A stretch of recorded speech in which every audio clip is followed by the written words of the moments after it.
ఆర్యులు దక్షిణాదికి విస్తరణ జరిగారు అని మనకి చెప్తోంది ఇతిహాసాలు అయినప్పటికీ, రామాయణం అయినప్పటికీ ప్రధానంగా ఆర్యులు దక్షిణాదికి విస్తరించారని అస్మక జనపదం గురించి, కళింగ జనపదం గురించి మనకి పాణిని రాసిన అష్టాధ్యాయి ప్రధానంగా చెప్తుంది. It's a very important literature, tells about how Aryans entered in south India.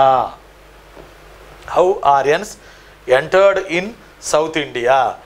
బాగా గుర్తుపెట్టుకోవాలరా, ఆర్యులు దక్షిణ భారతదేశానికి ఎలా వచ్చారు, ఎలా ఎంటర్ అయ్యారు అని చెప్పేదే పాణిని రాసిన అష్టాధ్యాయి మరియు ఇతిహాసాలు, పర్టికులర్లీ రామాయణమే. మహాభారతం అంతకుముందే జరిగిపోయింది. కాబట్టి పాణిని అష్టాధ్యాయి ఏం చెప్పింది, ఆర్యులు దక్షిణ భారతదేశానికి విస్తరించి కళింగ అస్మక రాజ్యాలు పెట్టారని చెప్పింది. అలానే ఇతిహాసాలు రామాయణం కూడా ఇదే విషయాన్ని చెప్పింది.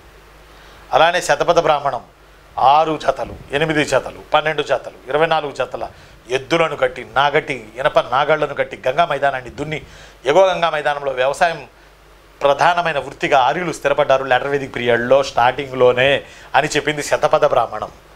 శతపథ బ్రాహ్మణం ఏం చెప్పింది, పాణిని అష్టాధ్యాయి ఏం చెప్పింది, దయచేసి ఈ లిటరేచర్లు ఏం చెప్పినాయి అనేది దయచేసి బాగా గుర్తుపెట్టు.